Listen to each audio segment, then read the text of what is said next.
5 August প্রধান উপদেষ্টা জাতীয় সংসদের দক্ষিণ প্লাজায় যে জুলাই ডিক্লারেশন, জুলাই ঘোষণা পেশ করেছিলেন, আমরা লেভেল প্লেইং ফিল্ডের ক্ষেত্রে যে রক্ষা করা হয়নি, গোপনীয়তা রক্ষা করে জুলাই ঘোষণার মধ্যে একটি বিশেষ মহলের চিন্তায় এই জুলাই ঘোষণা ড্রাফট করে সেখানে গণ আকাঙ্ক্ষার বিপরীত অনেক কিছু সম্পৃক্ত করা হয়েছিল। আমরা এটা সংশোধন করতে বলেছি।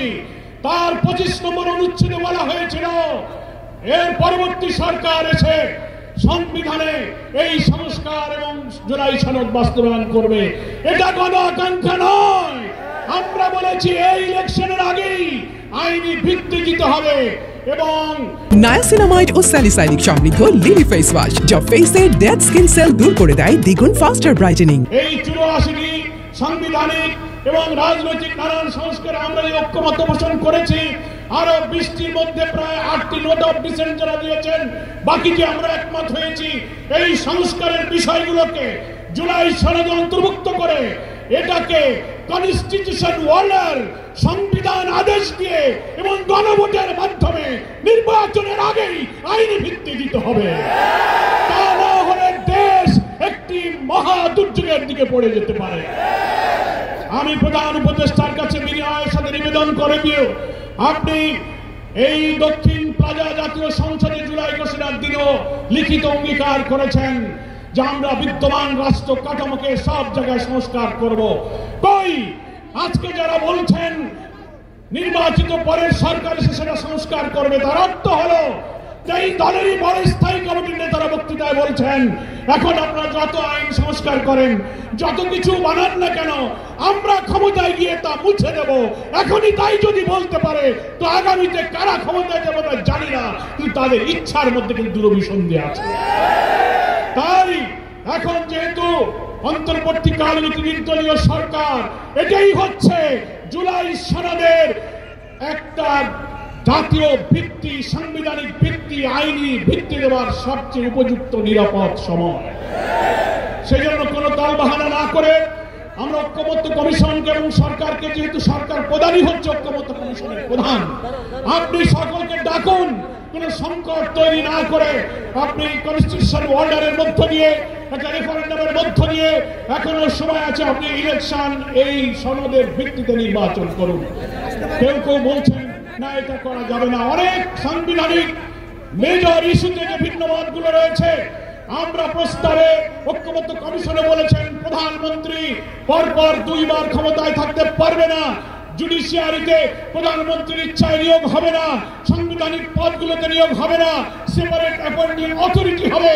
এই সংস্কার যদি এখন না হয়, প্রেসিডেন্ট প্রধানমন্ত্রীর ক্ষমতার ভারসাম্যগুলো ঠিক করার জন্য যত সংস্কার এত 2 মাসে আমরা করলাম, তা যদি ইলেকশনের আগে না হয়, বিদ্যমান রাষ্ট্র কাঠামোতে যদি আবার নির্বাচন হয়, তাহলে এই কাঠামোতে আরেকটি ফ্যাসিবাদের জন্ম হবে। এই বিদ্যমান কাঠামোয় নির্বাচন হলে আরেকটি হাসিনার জন্ম হবে। বাংলার মানুষ আর ফ্যাসিবাদ জন্ম হতে দেবে না।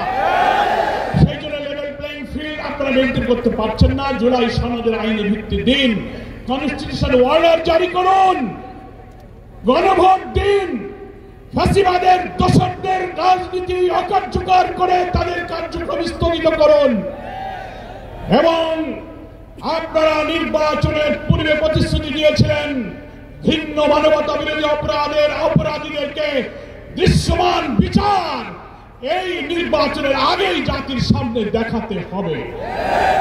এগুলোই হচ্ছে আপনার প্রতিশ্রুতি বাস্তবায়ন করতে হবে। আপনি জনগণের কাছে প্রতিশ্রুতিবদ্ধ আছেন। তাই দেশবাসীকে আজকে বলবো, অনেকে বলছেন যে আপনারা আলোচনায় আছেন, আবার কেন আন্দোলনে যাচ্ছেন? এটাই হচ্ছে কারণ। আলোচনার টেবিলে যাচ্ছি, কিন্তু সে আলোচনার সফলতার মুখ দেখছি না।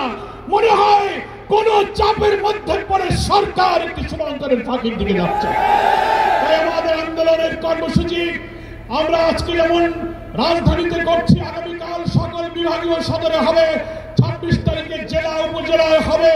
দেশবাসীকে এই কর্মসূচি বিপুলভাবে সফল করে গণ আকাঙ্ক্ষা, উইল অফ দ্য পিপল, যেটা আমাদের আর্টিকেল 7 এর মধ্যে বলা হয়েছে, এর ভিত্তিতে জুলাই সনদের আইনের ভিত্তি নিয়ে এই নির্বাচনী হতে হবে। আমরা ফ্যাসিবাদের রাষ্ট্র কাঠামো সংশোধনের জন্যই যে এত রক্ত দিয়েছি, এত জীবন দিয়েছি। এখন যদি 2 মাস 3 মাস সংস্কার করার পর একটি দল বলে এটা পরে হবে, তাহলে এতদিন আমাদের কেন পরিশ্রম করালেন? সেই জন্যই আমরা বলছি আমাদের আন্দোলন এটা রাজনীতির অংশ, it is the part of politics. আমাদের আন্দোলন জনগণের আকাঙ্ক্ষা তুলে ধরার জন্য, আমরা আলোচনার টেবিলে নিষ্পত্তি হওয়ার জন্য আশাবাদী। আমরা নিরাশ নই, দাবি পিআর মানতে হবে। 70% লোক সার্ভেতে বলেছে পিআর এর পক্ষে। কমিশনে 31টি দলের 25টি দল পিআর এর পক্ষে। আপনারা বলছেন পিআর খায় না, মাথায় দেয়। আপনারা বলছেন যে দেশের লোকেরা ভোট ইভিএম বোঝে না, তারা পিআরও বোঝে না। কোন রাজনৈতিক ব্যক্তিত্ব সম্পন্ন লোকেরা বলতে পারে না। আমরা চ্যালেঞ্জ দিচ্ছি, গণভোট দিন। পিআর পক্ষে আছে কি বিপক্ষে আছে? জনগণ যদি পিআর মানে তো আপনাদেরকেও মানতে হবে। জনগণ যদি বিপক্ষে যায়, আমরা জামাত ইসলামী তা মেনে নেব। কিন্তু কেন আপনারা গণভোটকে ভয় পাচ্ছেন? ভয় পাচ্ছেন কেন? পিআরের মধ্য দিয়ে যদি সকল অংশীদারিত্বের ভিত্তিতে পেশি শক্তি, কালো টাকা মুক্ত কোয়ালিটি পার্লামেন্ট হয়ে একটি সুন্দর সরকার গঠন হয়, তাহলে যারা কর্তৃত্ববাদী সরকার ব্রুট মেজরিটি নিয়ে আরেকটি ফ্যাসিবাদী হয়ে উঠতে পারবে না, তারাই পিআরকে ঠেকাতে চায়। নায়াসিনামাইড ও স্যালিসাইলিক সমৃদ্ধ লিলি ফেস ওয়াশ, যা ফেসের ডেড স্কিন সেল দূর করে দেয় দ্বিগুণ ফাস্টার ব্রাইটেনিং।